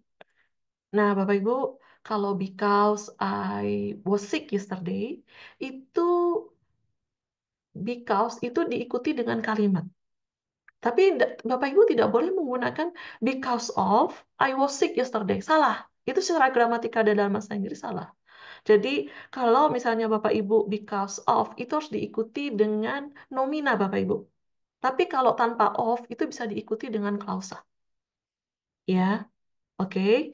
Jadi ini maksud dari nomor 1 Bapak Ibu. Ya, I prefer to recycle because of the small size of my apartment. Nah ini Bapak Ibu perhatikan because of itu diikuti dengan nomina. Gitu ya. Due to itu juga diikuti dengan nomina, sama juga dengan as a result of. Mem, Bu, tapi kalau misalnya saya tidak mau pakai to, saya tidak mau pakai preposisi atau kata depan to atau of, gimana? Ya, nggak apa-apa, tidak apa-apa, tapi tentunya harus diikuti dengan kalimat atau klausa. Tidak boleh diikuti dengan nomina, salah. Begitu ya. Tapi kalau mau diikuti nomina, maka preposisinya yang sesuai harus digunakan, gitu ya. Nah, itu yang nomor 1. Nomor 2, a prepositional phrase can come before or after an independent clause. Bapak Ibu, jika Bapak Ibu ingin menggunakan due to, ini contohnya due to, the size of my apartment. Jadi, tadi penggunaan because of, due to, dan as a result, itu diletakkan sebelum independent clause. Dan tentunya jangan lupa, koma harus diletakkan. Ya, setelah nomina. Ya, setelah nomina apa? The size of my apartment. Begitu ya. Oke. Tapi Miss, Bu, kebiasaan nih di mahasiswa Miss. Tapi Bu, kalau misalnya jutu itu saya letakkan di akhir, perlu nggak tanda koma? Nggak dong. Tidak perlu. Kalau Bapak Ibu meletakkannya di akhir, tentunya menyesuaikan dengan tanda baca yang sesuai, yaitu tanda titik. Ya, full stop. Use a comma when a propositional phrase comes before an independent clause. Nah, ini tadi ya, Bapak Ibu ya, koma ketika prepositional phrase comes before an independent clause. Jadi sebelum independent clause tadi. Sama ya sebenarnya ya, as a result of my decision to recycle. Ya, oke. Nah, mari Bapak Ibu kita coba ya. Kalau Bapak Ibu mau menghidupkan audio, boleh ya. Nah, di sini Bapak Ibu diminta untuk complete the paragraphs with the transition, signals from the box. Capitalize the signals as needed. Nah, nomor 1, senior citizens can see a big difference in their lives as a result of exercise. When they do regular physical activity, their bodies are stronger. And then, they blah blah blah, they are able to continue to do the things they enjoy without the help of others. Kira-kira nomor 2-nya diisi dengan apa, Bapak Ibu? Because of, since, so, ataukah therefore? Kira-kira signal transisi yang untuk menyatakan sebab akibat yang cocok untuk konteks nomor 2 apa, Bapak Ibu?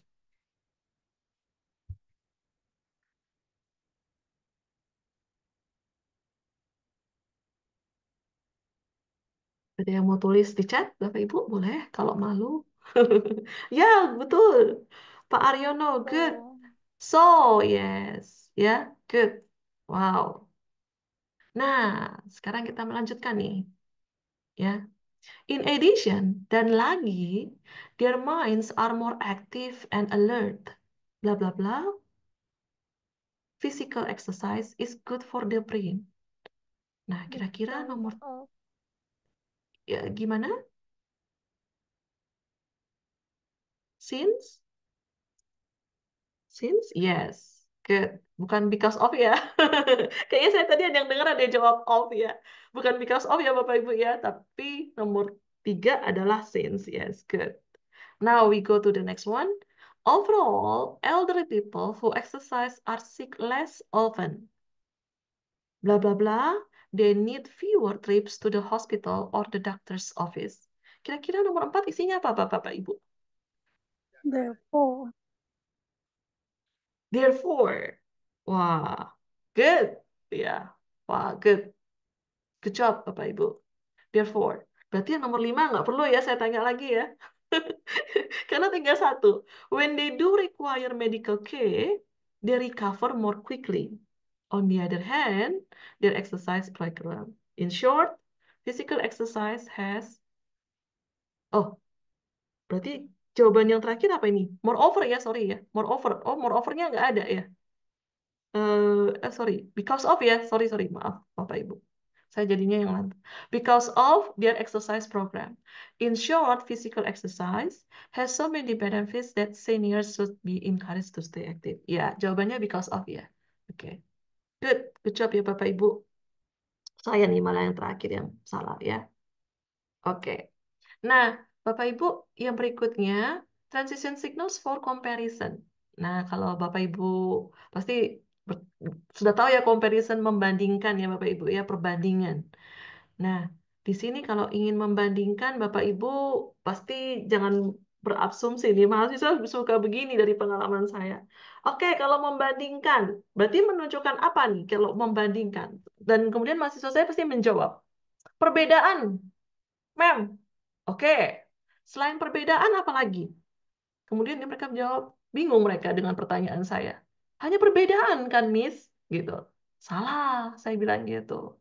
Ketika Anda ingin melakukan perbandingan, maka Anda juga harus menyebutkan persamaannya, ya, antara dua hal atau lebih dari dua, betul kan ya? Nah, jadi Bapak Ibu jangan bingung kalau di sini comparison tapi ada signals to show similarities. Karena kalau dari yang saya baca, dari sumber-sumber yang saya baca, comparison tidak hanya melulu menunjukkan perbedaan, tetapi juga menunjukkan persamaan. Ya, jadi ini jawaban mahasiswa, pengalaman mahasiswa saya ya. Jadi mereka bingung, kenapa comparison ada perbandingan? Kan hanya menunjukkan, kan itu perbandingan, jadi menunjukkan hanya perbedaan. Jadi nggak usah similarity dong, mem. Salah, saya bilang gitu. Anda tetap harus menunjukkan persamaannya. Walaupun nanti berikutnya ternyata ada banyak perbedaannya dibandingkan persamaannya. Ya, Bapak Ibu ya. Nah, ini sentence connectors, Bapak Ibu, untuk menunjukkan similarities. Similarly, likewise, and then also, and to. Tapi ketika Bapak Ibu ingin menggunakan di dalam coordinating conjunctions, Bapak Ibu bisa menggunakan and atau to, double O. And Bapak Ibu bisa juga menggunakan pair conjunctions, ya, both, bla bla bla, and not only bla bla bla, but also, ya. Subordinating conjunction itu Bapak Ibu bisa menggunakan as, just as. And then others Bapak Ibu bisa bervariasi ya. Karena kalau di dalam penulisan artikel tentunya dalam penulisan artikel ilmiah tentunya diharapkan vocabulary yang Bapak Ibu gunakan tentunya bervariasi. Ya. Sentence connectors Bapak Ibu. Nah, ini contoh-contohnya Bapak Ibu. Jadi supaya lebih jelas. Jadi British English reverses the order of subject and verbs in questions. Ya. American English also changes word order for questions. Jadi Bapak Ibu bisa menggunakan also ya setelah subjek, sebelum verb ya, atau Bapak Ibu bisa menggunakan also itu di akhir. Jadi also often appears in the middle or at the end of sentence. Tapi hati-hati jangan menggunakan also dengan semicolon. Ya, ini tanda baca ya Bapak Ibu ya. to usually, ya. Usually, sorry, ini harusnya usually-nya tidak boleh italic ya. Usually comes at the end of sentence. Jadi itu biasanya muncul di akhir kalimat ya Bapak Ibu. It often appears together with the coordinating conjunctions. Some writers put a comma before to at the end of sentence, but it is not required. Jadi di sini contohnya British English uses do and did for negative statement in simple present and the simple past. American English uses these auxiliary verbs too. Nah, di sini koma ya Bapak Ibu ya. Koma sebelum to. Ya, bisa ya. Tapi bisa juga Bapak Ibu tidak menggunakan koma. Ya, seperti contoh di nomor 2. Oke. Pair conjunction. Ini konjungsi pair ya. Jadi sama ya Bapak Ibu ya. Contohnya pair conjunction are always used together. Jadi dia konjungsi yang digunakan bersama-sama. Notice that the word comes after the second conjunction must be the same part of the speech. Jadi Bapak Ibu dua-duanya harus jenis kata yang sama. Kalau adjektif ya adjektif yang sama. Kalau nomina nomina yang sama. Ya. Nah ini disebut dengan parallelism. Ya. Jadi contohnya the vocabulary of British and American English is both colorful and large. Jadi colorful and large ini sama-sama adjektif. Ya, it's not only colorful but also large. Bapak Ibu bisa menggunakan yang mana terserah. Ya, Bapak Ibu bisa both and ataukah not only but also. Ya. Oke. Nah, jadi tidak boleh yang nomor 2, contoh nomor 2 ya Bapak Ibu ya. Kenapa, Mem? Karena yang colorful di sini adjektif, sedangkan has thousand words adalah verb phrase atau frase kata kerja. Ya. Jadi both phrases and suffixes are important in the vocabulary of British and American English. Ya. Oke, jadi ini contoh-contohnya ya Bapak Ibu ya. Nanti bisa dipahami ya sama-sama ya Bapak Ibu ya. Kalau Bapak Ibu perhatikan adverb formally and informally ini kan sama-sama kata keterangan. Oke, berikutnya Bapak Ibu subordinating conjunction. Subordinating conjunction Bapak Ibu bisa menggunakan as di sini untuk begins a dependent clause. American English requires subject verb agreement as or just as British English does. Ya, jadi sama seperti kan menunjukkan persamaan ya Bapak Ibu ya. Nah, ini contoh yang lain. British English and American English sentences have similar patterns. Ya, jadi Bapak Ibu bisa bervariasi. Ya, tentunya kalau similar harus diikuti dengan nomina gitu ya. Karena kalau adjektiva itu menerangkan nomina. Ya. Oke. Nah, ini similar to equal to.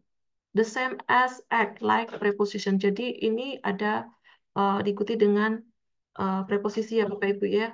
Oke, same as, the rules, bla bla bla. Jadi tentunya muncul di depan kata benda, betul ya? Atau frase kata benda ataukah kata ganti. Ya, pronouns ya. Nah, equally itu adalah kata keterangan. It describes an adjective. Contohnya apa? British English and American English are equally complex. Jadi sama-sama. Ini persamaan. Oke. Nah, Bapak Ibu, kita latihan using parallelism with comparison signals. Contoh nomor 1 sudah ada di sini. Question marks are used both in British English and in American English. Kalau nomor 2, apa nih kira-kira? In English, not only questions but also blah blah blah have the auxiliary verbs do and did. What's the answer, Bapak Ibu? Negatif.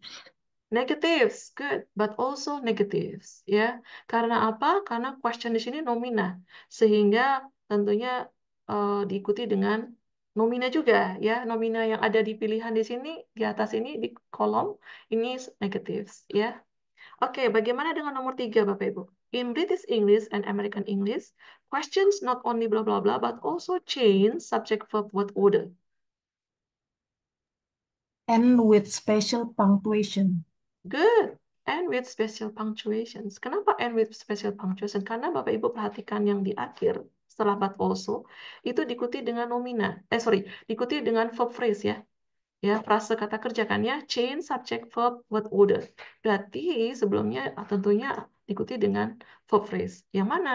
And with special punctuations. Good. Number 4, English grammar is both interesting and Nah, interesting, adjektif, berarti diikuti juga dengan adjektif. Yang mana adjektifnya? Untuk paralel? Difficult. Tentunya difficult. Ya, okay, good. Number 5, prefixes are useful not only for everyday English, but also For academic English. Yes, for academic English ya. Ini adalah prepositional phrase ya for everyday English. Pasti yang cocok pasti untuk parallelism for academic English. Good. Nah, nomor 6, skill writers use words creatively and effectively ya, karena ini adalah adverb ya, creatively maka tentunya adverb juga, berarti effectively. Good. Nah, untuk yang selanjutnya ini contoh ya Bapak Ibu, combining ideas with comparison signals. Nah, like the internet, global businesses have helped. Ini menunjukkan persamaan ya Bapak Ibu ya. Nah, nanti silahkan nanti kalau nomor 2 gampang nih ya Bapak Ibu ya. Ya kan? English language movies appear in theaters worldwide. English is commonly used on the internet too. Gitu kan ya Bapak Ibu ya. Oke, kalau ini nomor 3 berarti similarly-nya letaknya di awal American English ya. Similarly, American English is now heard in location around the globe ya. Nah, kalau nomor 4 bagaimana? English is the language spoken in Britain and the United States, just as. Oh, jadi nggak bisa gitu ya. Just as-nya letak di depan kan ya.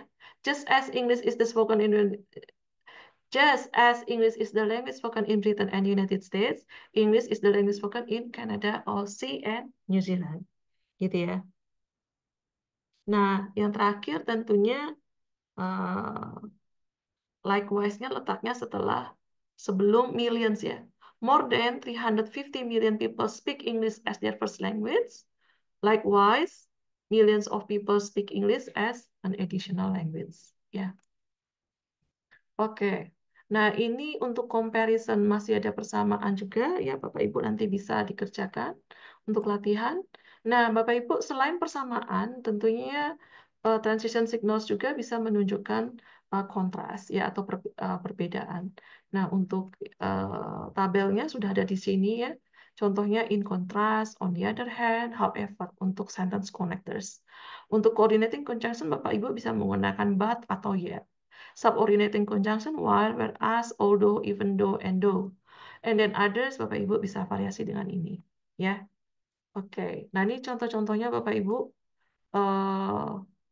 In contrast, in United States, in contrast, the letter A in the same words is pronounced like the A sound you hear in cat. Ya.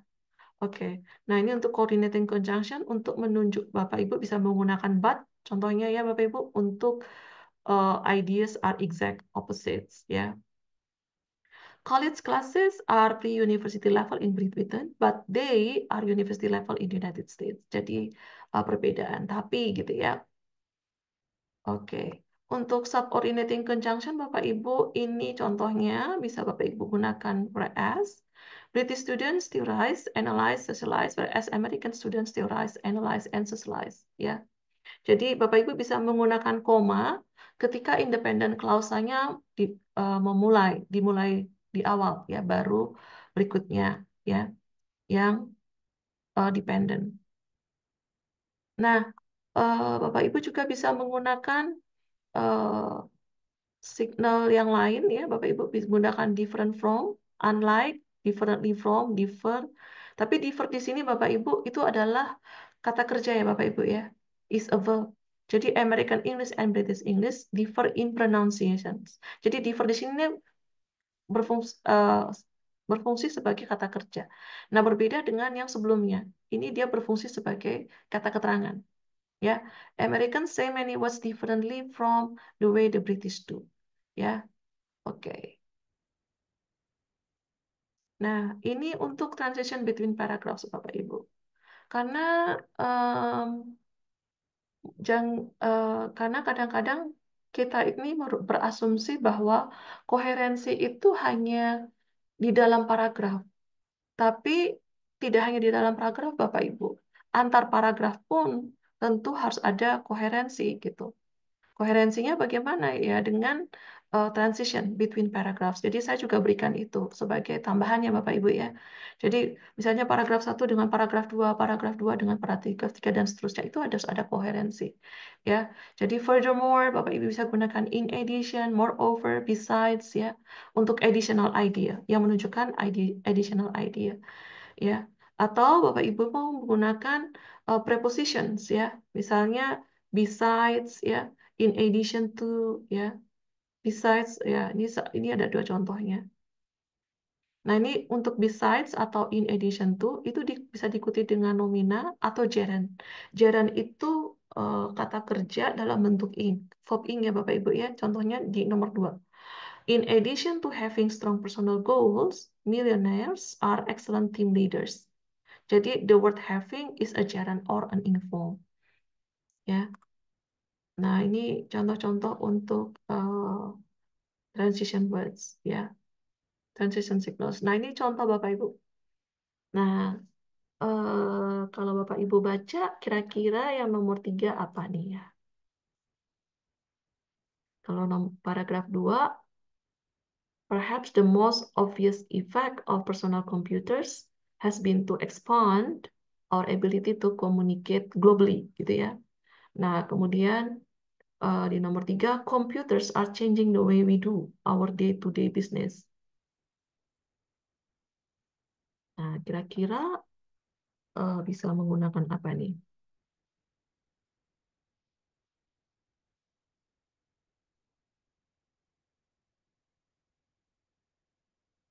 Bisa menggunakan furthermore ya nomor 3 ya Bapak Ibu ya. Oke. Nah, untuk yang keempat Bapak Ibu bisa menggunakan in addition ya. In addition karena dia menambahkan lagi gitu ya dari relasi dari paragraf sebelumnya Bapak Ibu. Nah, yang kelima ini moreover dan lagi gitu. 6 tapi bervariasi ya Bapak Ibu ya. Jadi can be varied ya. Nomor 5 sorry paragraf 6 5 moreover 6 ya 4 in addition 5 moreover ya 6 bisa juga menggunakan on the other hand ya karena menunjukkan di sisi lain gitu ya. Oke, nah Bapak Ibu sampai sini untuk transitions. Nah ini yang paling menarik sebenarnya yang kedua, materi yang kedua yang ingin saya bawakan. Karena bukan saja Bapak Ibu yang mungkin memiliki apa permasalahan terkait ini, saya juga kadang-kadang sudah lupa juga gitu harus ngikutin dulu nih pedomannya seperti apa. Bapak Ibu, nanti kita masuk ke language structure.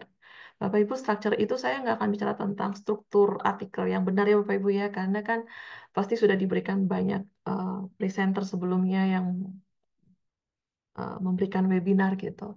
Nah, saya lebih masuk ke bahasa structure di sini, saya masuknya ke bahasa Bapak Ibu. Lebih ke tenses sebenarnya.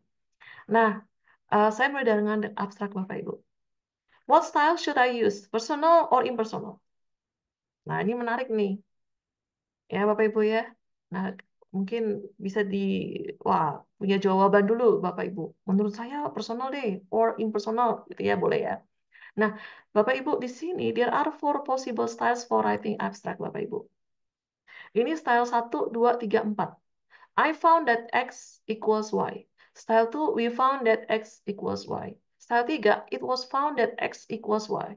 Style 4, the authors found that X equals Y. Nah, ini ada 4 style. Nah, the style you use will depend on your discipline. Bapak Ibu ingin menggunakan style yang mana? Itu sebenarnya tergantung dari disiplin ilmu Bapak Ibu. Dan syarat requirements yang dibutuhkan oleh suatu jurnal. Ya, misalnya Bapak Ibu ke jurnal Q1 itu maka kita ngikutin aturannya ya. Prosedurnya seperti apa. Nah, using the first person singular style 1, Bapak Ibu kan menggunakan I found, berarti dia personal. Nah, is generally found in humanistic fields where the author's opinions are often outlined. Biasanya digunakan di bidang-bidang humanistik, seperti saya, misalnya bahasa, Bapak Ibu. Jadi biasanya bahasa humanistik itu menggunakan style 1. Nah, style yang kedua biasanya ditemukan di semua bidang ilmu. Nah, ini contohnya ya Bapak Ibu ya. Saya berikan contohnya di sini. We investigate the dynamics of those tumbling from a table to the floor. Jadi dia menggunakan we investigate. Ya Bapak Ibu ya. Jadi di sini ada we show. Jadi dia menggunakan style yang kedua. Jadi Bapak Ibu bisa menggunakan style 2. Nah, bagaimana dengan style 3? Style 3 is very common and many journals insist on this style. Nah, kebanyakan jurnal mengikuti style 3 Bapak Ibu. Dan mungkin Bapak Ibu juga prefer yang style 3. Ya. Miss, kalau misalnya penulisan hanya satu, apakah kita juga menggunakan we found? Ataukah saya menggunakan I found? Yang untuk style 2 ya Bapak Ibu ya. Kalau dari yang saya baca dari sumbernya, tetap menggunakan we found. Karena refer ke tadi personal gitu ya, karena menganggap bahwa kita respect the readers as well gitu ya. Nah, style 4 is the least common style. Nah, nomor 4 ini yang jarang digunakan ya. The authors found that blah blah blah. Ya, karena Bapak Ibu kalau 4 ini lebih impersonal ya, karena kan lebih personal, tapi dia menunjuk di authors gitu ya. Nah, mungkin lebih we found atau I found lebih bagus ya daripada the authors found ya. Ya. Oke, karena sepertinya ada jarak gitu ya antara pembaca dengan readers gitu. Nah, berikutnya Bapak Ibu. Nah, di abstrak mungkin pertanyaan yang kita mau tanyakan adalah tensesnya apa ya yang saya gunakan. Nah, Bapak Ibu, tenses yang digunakan di dalam abstrak itu adalah present simple and the past simple. Waduh, 2 tenses nih ya. Saya nggak perlu menjelaskan Bapak Ibu ya, present simple itu seperti apa, simple past itu seperti apa ya Bapak Ibu ya. Karena Bapak Ibu pasti sudah tahu, bisa mengetahuinya dengan searching atau browse the internet gitu.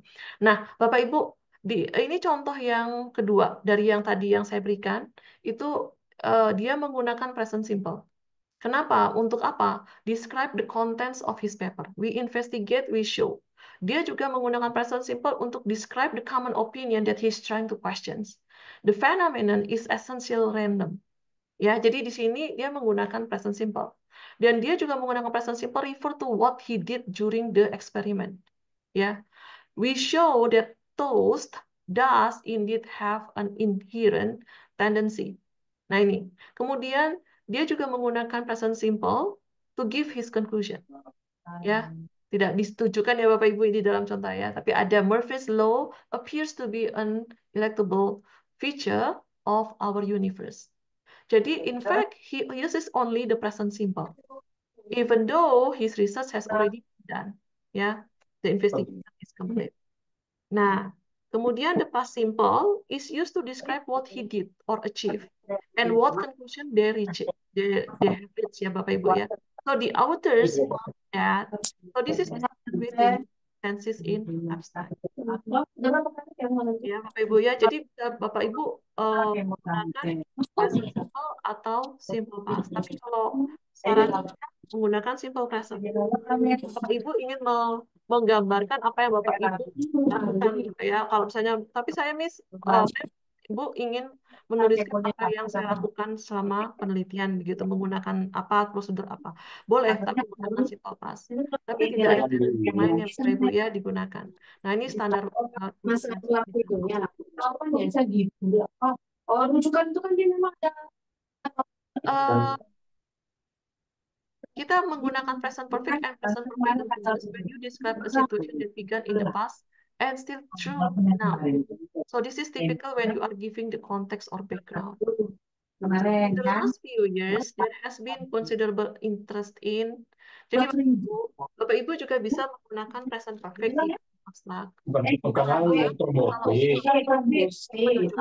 Situasi mulai dari beberapa tahun yang lalu, beberapa waktu yang lalu, dan sampai sekarang.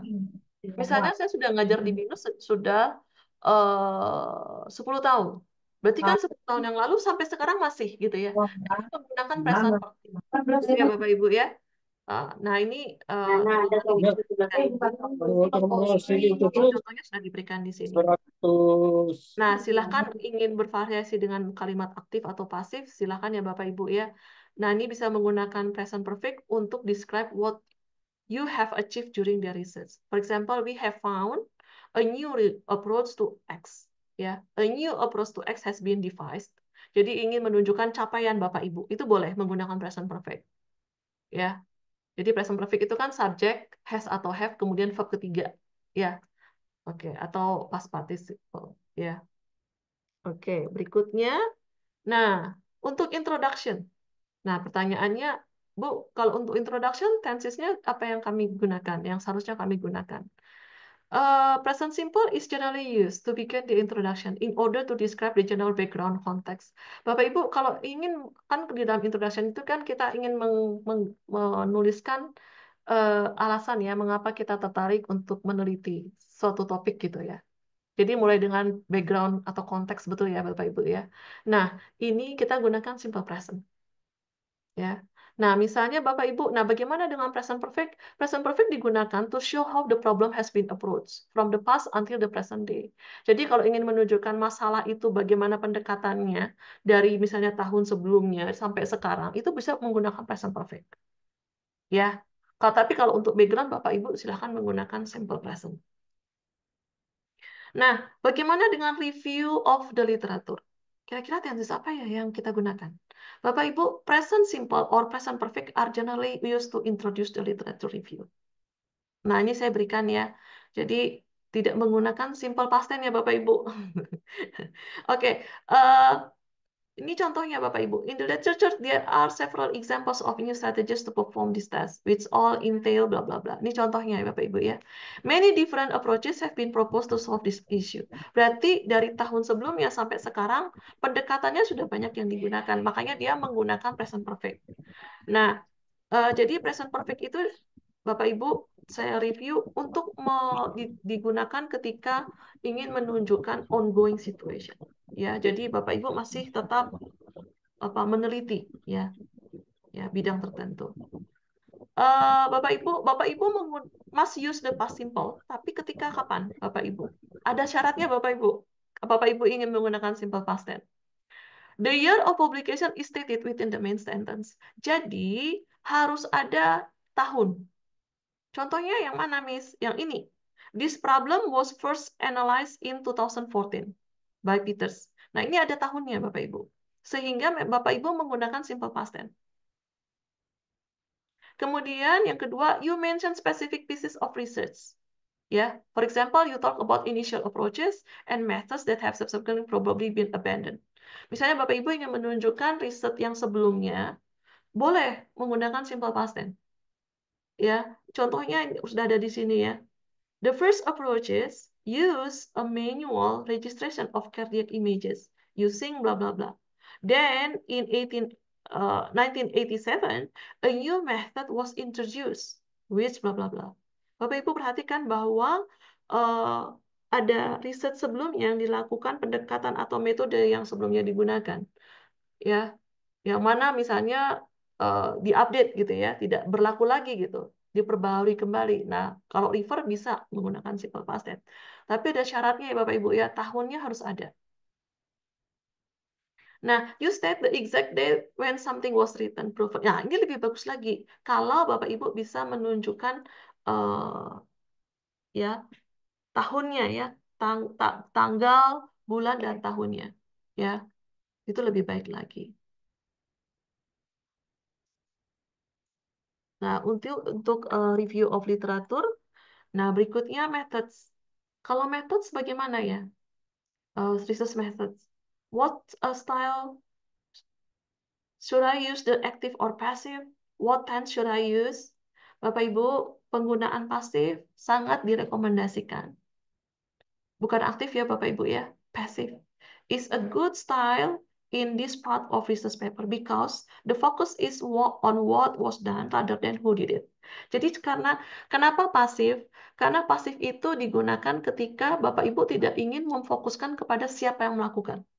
Tetapi Bapak Ibu ingin fokus kepada apa yang dikerjakan. Nah, makanya ketika research method itu tentunya kalimat pasif yang disarankan, bukan kalimat aktif, Bapak Ibu. So, in the methods, the passive is both necessary and appropriate. Most method section are written in the past simple and or present simple. Nah, Bapak Ibu, untuk tensisnya, Bapak Ibu bisa menggunakan present atau past. Nah, di sini ada penjelasannya. Past simple is required when you describe actions that you did, both before and during your experiments. Thus, the past simple is likely to be used in most of this section. Jadi, kalau Bapak Ibu ingin menjelaskan apa yang Bapak Ibu sudah lakukan sebelum dan selama percobaan atau eksperimen, maka menggunakan simple past tense. Ya, Bapak Ibu juga bisa menggunakan simple past tense untuk menjelaskan karya yang dilakukan sebelumnya. Ya, misalnya an explorative research approach was adapted using a 7-page survey on opinions and religious background. The findings were collected, bla bla bla. Jadi dari penelitian sebelumnya seperti apa? Itu bisa menggunakan simple past tense. Nah, kemudian dibandingkan dengan penelitian Bapak Ibu. Mungkin Bapak Ibu menggunakan pendekatan yang berbeda.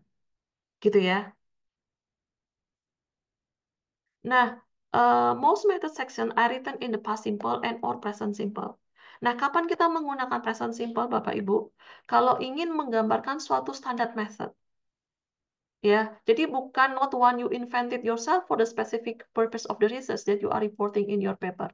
So, for example, if your paper is on ways to recycle paper when describing methods that have been reported in the literature, you will use the present. But then, when you describe the various phases of your own system for recycling, then you would use the past. Jadi Bapak Ibu kalau ingin menggambarkan langkah-langkah bagaimana Bapak Ibu recycling, itu menggunakan simple past tense. Tapi kalau Bapak Ibu ingin menjelaskan method yang yang Bapak Ibu sebutkan di dalam literatur, yang pernah disebutkan di literatur sebelumnya, maka Bapak Ibu bisa menggunakan simple present. Gitu ya. Oke, nah ini untuk results, hasil. Bapak Ibu, bagaimana Bapak Ibu structure the result? Bapak Ibu ada 3 hal. Pertama, what did I find? What did I not find? And then what did I find that was not expecting to find? That contradicts my hypothesis. Nah, jadi 3 hal ini seharusnya masuk di dalam hasil. Ya, Bapak Ibu ya. Oke. Jadi ini contoh-contohnya. How should I begin the result? Sudah ada contohnya di sini. Jadi ada 2 cara Bapak Ibu untuk memulai results. Yang pertama, ini dalam bahasa Inggris ya Bapak Ibu ya. The first is to give a general panorama of your surveys, experiment, etc. without repeating the details. Jadi contohnya di sini sudah ada. Overall, the result presented below show that bla bla bla. Ya. Kemudian the most common way yang cara kedua itu simply go directly to your results, often by inviting readers to look at your figures or table. Jadi mulai dengan table aja Bapak Ibu. Contohnya figure 1 shows the mass bla bla bla. Jadi ada di sini. Jadi ada 2 cara. Ya Bapak Ibu ya. Nah, berikutnya tensisnya apa yang saya gunakan ketika my results, reporting my results. Menggunakan past simple Bapak Ibu. Jadi combination between active and passive forms. Ya. Kemudian what style I use when describing your result, you may opt for an impersonal. Impersonal Bapak Ibu menggunakan we found. Ya Bapak Ibu ya. You could say, tapi Bapak Ibu juga bisa menggunakan there was bla bla bla. Jadi bukan tidak personal. Oke, itu contohnya. Kemudian discussion Bapak Ibu. Kan ada result and discussion ya Bapak Ibu ya. Beda ya Bapak Ibu ya. Nah, ini untuk discussion Bapak Ibu. Jadi remind readers of your goals Bapak Ibu. Ini yang disarankan ya Bapak Ibu ya. Bapak Ibu mulai dengan dulu tujuan dari penelitian. Kemudian masuk kembali. Kemudian yang kedua Bapak Ibu refer back to the question that you pose in your introduction. Kemudian masuk ketiga, itu Bapak Ibu refers back to the papers you cited in your review of the literature. Gitu ya. Nah, yang keempat baru Bapak Ibu restate. Sorry. The most important points from the result. Ya. Nah, kalau Bapak Ibu sudah memulai dengan nomor 1 sampai nomor 4, atau mungkin dari 1 atau manapun ya dari 1 sampai 4, maka Bapak Ibu bisa langsung ke brief statement that you can conclude from your findings Bapak Ibu. Ya. Kemudian Bapak Ibu bisa membandingkan dengan literatur, ya, dengan penelitian sebelumnya. Itu kemudian nah tensisnya yang digunakan untuk, nah ini untuk conclusion ya Bapak Ibu ya. Untuk conclusion banyak Bapak Ibu yang bisa digunakan, ya, bervariasi. Future, conditionals, modal verbs, etc. Tapi ada satu perbedaan yang biasanya penulis itu lakukan, itu ketika mereka what they did during the research itu simple past. Apa yang mereka lakukan selama research itu simple past tense. Tapi ketika what they did during the writing process of the manuscript itu bisa menggunakan present perfect. Ya, oke, gitu. Nah, ini 3 referensi yang saya gunakan untuk apa? Untuk materi hari ini ya Bapak Ibu ya. Terima kasih Bapak Ibu untuk perhatiannya. Demikian Pak Ilyas. Baik, terima kasih banyak Bu Kristiana Sudipa. Sangat menarik sekali materi yang telah disampaikan ya. Bagaimana kita memulai menulis begitu yang berlevel internasional. Tadi sudah disinggung ada 2 hal dalam materi pagi siang ini ya, mulai dari yang pertama transitional signal ya, dan di dilanjutkan dengan apa namanya tadi itu struktur atau sistematis atau tenses yang digunakan di setiap elemen di dalam artikel penelitian. Baik, selanjutnya ini nanti kita diskusi. Ada beberapa pertanyaan yang sudah ada, Bu. Saya mulai dari di kolom chat. Tadi atas nama Pak Tommy ya. Ini saya bacakan untuk fokus pada gramatikal, biasanya menggunakan ChatGPT. Nah ini, apakah ChatGPT ini sebenarnya mematuhi kaidah atau tidak begitu? Karena kalau kita berhadapan langsung begitu, apa bahasa kita translate kita sendiri dengan robot itu kadang kala kita tetap tergantung pada mereka gitu, Bu Kristiana. Itu yang dari kolom chat pertama. Ini dijawab satu persatu atau nanti satu Ya, satu, satu, satu satu kita? ya. Ya. Iya, siap. Ya, menarik ya pertanyaannya ya Pak ya. Ini kalau ChatGPT gitu ya. Jadi tentunya saya tidak melarang Bapak Ibu untuk menggunakan ChatGPT karena kan kita harus terbuka dengan teknologi ya Bapak Ibu ya. Tapi yang saya suka sarankan ke mahasiswa juga ketika menulis suatu artikel, bukan artikel ya, karangan ilmiah itu perlu modifikasi, artinya perlu adjustment, jadi modifikasi dari kita sebagai penulis. Karena takutnya kan nggak mungkin semuanya isinya 100% itu isinya dari ChatGPT. Saya tidak sarankan ya Bapak Ibu ya. 100% ChatGPT gitu. Jadi bisa menggunakan untuk sebagai mencari informasi tentunya untuk tahu oh ini tentang apa ya kalau tentang misalnya korpus itu apa ya gitu. Boleh gitu ya untuk mencari informasi tapi alangkah baiknya Bapak Ibu untuk menyaring, untuk menyesuaikan kembali apakah gramatika yang dilakukan di dalam ChatGPT itu sudah benar atau tidak. Tentunya sesuai dengan kaidah-kaidah yang tepat ya Bapak Ibu ya. Apalagi kalau Scopus Q1 atau Scopus itu kan mereka sudah punya acuan gitu ya yang harus kita ikuti gitu. Kalau kita break the procedure itu biasanya mereka sudah pasti nggak mungkin akan dibaca lebih lanjut gitu. Nah, jadi harapannya saran saya sih perlu difilter kembali Pak, dimodifikasi begitu ya. Baik, berarti boleh tetapi tetap tidak mentah begitu, Bu ya. Tetap perlu kita tinjau Ya. lagi secara keseluruhan. Baik, itu yang ada di kolom chat. Kemudian selanjutnya sebenarnya ada beberapa titipan pertanyaan. Cuma ini ada Bu Masina ya yang raise hand. Silakan Bu Masina. Iya, mohon izin Ibu, Bu Kristina untuk tidak menyalakan kamera kami. Yang pertama mungkin nanti saya bisa share sedikit ya terkait yang sudah artikel yang sudah saya publikasi. Saya punya publikasi di Q3 dan Q1. Untuk Q3 itu agak detail ya.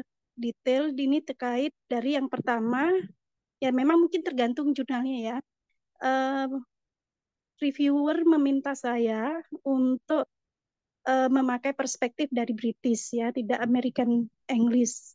Jadi itu mungkin sharing dari saya. Untuk di akuntansi itu saya publish di Intangible Capital. Nah, itu dia lebih prefer ke British. Nah, yang kedua terkait tadi Ibu menjelaskan before mungkin sama dengan style yang style 3 ya Bu ya. It was found, tapi reviewer saya minta untuk kami menggunakan this study found atau this research found. Nah, jadi sama seperti mungkin it was found ya, sama seperti itu mungkin Ibu. Ya, itu mungkin yang bisa saya sharing untuk Q3. Untuk yang Q1 saya mungkin tidak terlalu ini ya, tidak terlalu detail. Yang pasti ketika saya untuk publikasi saya yang Q1 itu dia minta acknowledgement. Ya, acknowledgement itu meskipun ketiga juga gitu, Bu. Jadi minta semacam pengakuan bahwa kami itu sudah proofread. Nah, itu meskipun kita sudah menggunakan tata bahasa yang kita anggap baik ya, tapi karena kita bukan native speaking, jadi mungkin itu beberapa hal yang dianggap masih perlu pengakuan ya, bahwa kita itu punya rekognisi terkait dengan tata bahasa. Jadi kami di tiga publikasi itu selalu diminta proofread. Jadi almost biasanya itu terjadi di pada saat fase minor revision. Nah, ketika sudah statusnya minor revision itu kita masih punya komplain terkait dengan poor quality of communication itu. Nah, itu salah satu saya biasanya karena pengalaman itu saya biasanya submit pertama pun itu pasti mengattach sertifikat ya, sertifikat dari proofreader saya ya. Jadi sertifikat itu penting untuk bahwasanya kita itu memang benar-benar serius untuk publish di publisher ini ya, di jurnal terkait.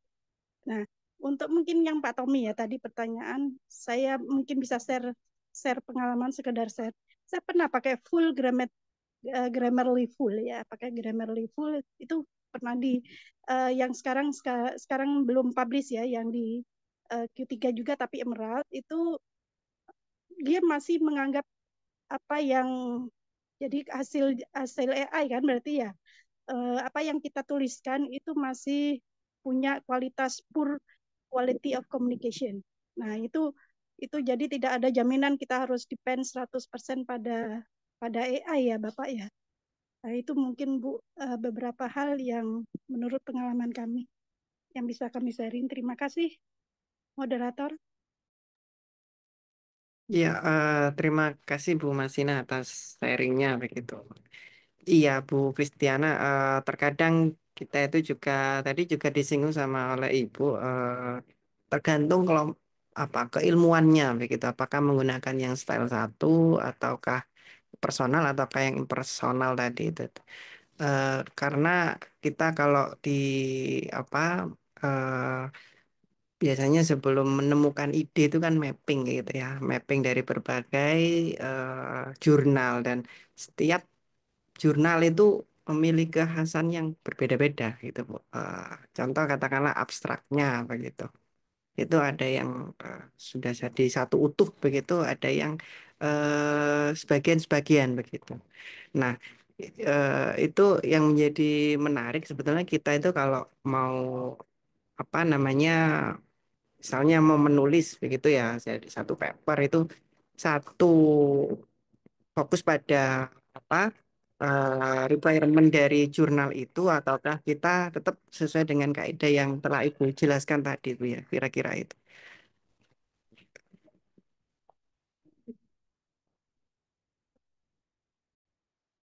Masih termute Bu. Sorry, ya. Ya, terima kasih ya Bu Masina untuk sharingnya. Itu selamat ya kalau diterima sudah tembus ke Q1 dan atau Q3 ya Bapak Ibu ya. Em, iya, saya ini kan yang berdasarkan sumber ya Bapak Ibu ya. Kalau sumber yang saya baca atau dan saya share ke Bapak Ibu juga yang saya pakai juga. Tapi memang kadang-kadang seperti yang Bu Masinas jelaskan juga, reviewer kadang meminta, misalnya menggunakan seperti ini, modelnya bahasanya seperti ini. Itu kita ya selama kita masih punya argumen gitu ya, kita bisa atau mau berargumen kuat gitu, kita bisa mengatakan bahwa kita ingin menggunakan ini karena ada alasan tertentu betul seperti itu. Tapi bisa juga kita mengikuti apa yang disarankan oleh reviewer. Jadi tidak kalau saya dari pengalaman saya juga sih tidak harus mengikuti reviewer ya Bapak Ibu ya. Karena kan selama kita masih punya argumen yang kuat gitu ya. Tapi kalau Bapak Ibu ingin mengikuti apa yang lebih reviewer berikan itu lebih baik lagi gitu. Gitu Pak Ilyas. Terima kasih atas responnya dari Bu Masina. Monggo, Bapak Ibu yang lainnya, apakah ada pertanyaan lagi? Ini saya ada satu chat ke saya, Bu, terkait tadi yang apa namanya? Ternyata ada banyak beda tenses ya yang digunakan di setiap abstrak tenses di setiap abstrak, introduction dan seterusnya. Begitu. Berarti ya memang menggunakan tenses begitu Bu ya, bervariasi begitu. Bukan kalau bayangan saya kan semuanya itu past tense gitu ya, karena kan sudah itu merupakan laporan laporan penelitian begitu yang sudah terjadi. Ternyata tadi sudah dijelaskan demikian begitu. Iya, itu mungkin yang kita pikirkan ya Bapak Pak Ilyas ya. Jadi sama dari awal sampai akhir karena sudah terjadi. Tapi kan nggak seperti itu. Jadi harus ada ternyata kalau dari sumber yang saya baca memang mengikuti kaidah-kaidah tertentu. Jadi kalau misalnya Ibu Bapak melakukan misalnya menggambarkan prosedur, tentunya misalnya menggunakan simple past tense gitu ya, atau penelitian yang sebelumnya yang tadi ada pakai tahun, tanggal itu kan pakai simple past tense, nggak bisa pakai simple present begitu, Pak. Jadi memang bervariasi. Iya, memang harus bervariasi begitu Bu ya untuk Mm. biar menarik.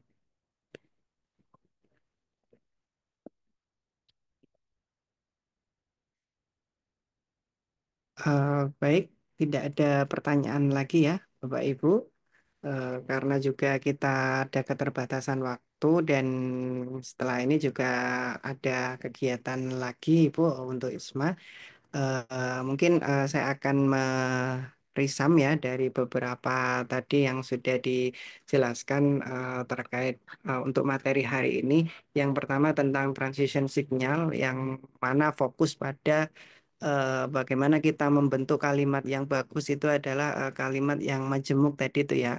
Ada hubungan antara kalimat independen dan dependen dan ada penghubungnya begitu karena itu sudah merupakan kalimat yang kompleks yang itu standarnya mungkin Scopus inginkan begitu tidak hanya apa kalimat berdiri sendiri. Kemudian yang poin penting yang berikutnya adalah tenses yang digunakan di setiap unsur, mulai dari abstrak, introduction, kemudian literatur review, method sampai dengan kesimpulan itu melihat dari kebutuhan yang ada begitu. Tadi sudah dijelaskan detail dan materi nanti akan segera di-share oleh panitia. Kiranya itu Bu Christina Silupa yang bisa saya rangkum. Saya ucapkan terima kasih sekali lagi kepada Bu Dr. Christina Sidupa sudah meluangkan waktunya untuk sharing bersama kami rekan-rekan yang para pejuang penulis begitu mungkin Bu ini dalam hal grammar maupun dan sebagainya begitu. Eh, itu yang bisa kami sampaikan dan saya kembalikan ke Pak Sandy Yuliananto pada MC. Baik, terima kasih atas materi yang telah diberikan Ibu Kristiana Sidupa dan atas eh, Mohon maaf. Oh, dan atas apa atensi yang diberikan oleh Pak Muhammad Ilyas tadi ya sebagai moderator pada siang hari ini. Ya, mohon maaf agak ngeblank ini tadi. Baik, ini sesi terakhir adalah penutup dan foto. Mungkin kita bisa foto dulu ya. Untuk seluruh peserta, mohon izin untuk agar diaktifkan kameranya, barangkali bisa. Ya, bisa didampingi oleh Bapak Operator ya untuk memfoto kegiatan pada siang hari ini.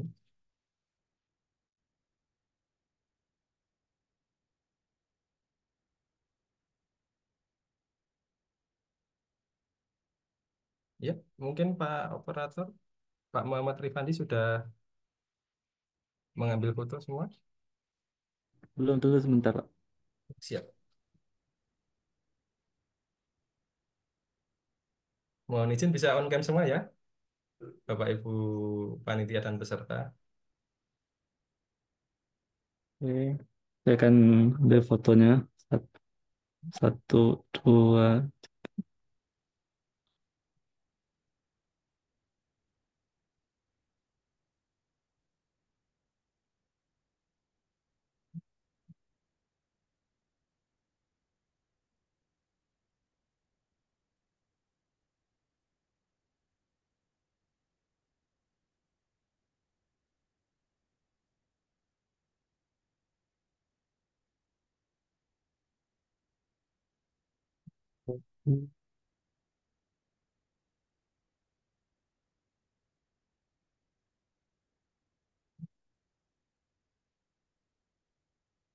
Sudah, Pak? Ya, sudah. Baik, sebagai penutup pada siang hari ini, terima kasih saya sampaikan kepada Ibu narasumber, Ibu Kristiana Sidupa, kemudian kepada Bapak Wakil Ketua ITSMA yang tadi sudah memberikan sambutan Bapak Yanuar Nugroho. Tak lupa juga kepada Bapak Muhammad Ilyas sebagai moderator pada pagi dan siang hari ini.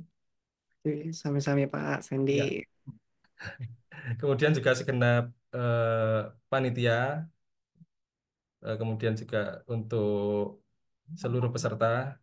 Terima kasih untuk kontribusinya pada kegiatan webinar pada hari ini. Semoga hasil dari pemaparan dan diskusi dapat menjadikan wawasan tambahan sehingga membuat perubahan positif khususnya dalam penulisan karya ilmiah kita ya. Kemudian Pak, materinya di-share di mana ya? ya, untuk materi mungkin nanti di-share di grup WA ya, Ibu. Oke, terima kasih, Pak. Sama-sama ya. Kemudian marilah kita kembangkan ide-ide baru, membuat karya-karya baru yang memiliki dampak positif bagi kehidupan kita. Saya Sandy Yuliananto mengucapkan terima kasih dan mohon maaf apabila terdapat kesalahan. Sampai jumpa di lain kesempatan. Wassalamualaikum warahmatullahi wabarakatuh. Salam sejahtera, Om Swastiastu, Namo Buddhaya, salam kebajikan, Rahayu. Selamat siang rekan-rekan semuanya. Sampai jumpa. Terima Waalaikumsalam kasih, warahmatullahi wabarakatuh. Terima kasih, Bu. Terima kasih Pak Sandy, Bu Terima Kristi. kasih Ibu Terima kasih, Pak Kristiana, makasih Ervan. Pak Terima kasih, Muhammad Bu. Ilyas. Kami Pak Sandy. Sampai jumpa, Pak. Ketemu lagi.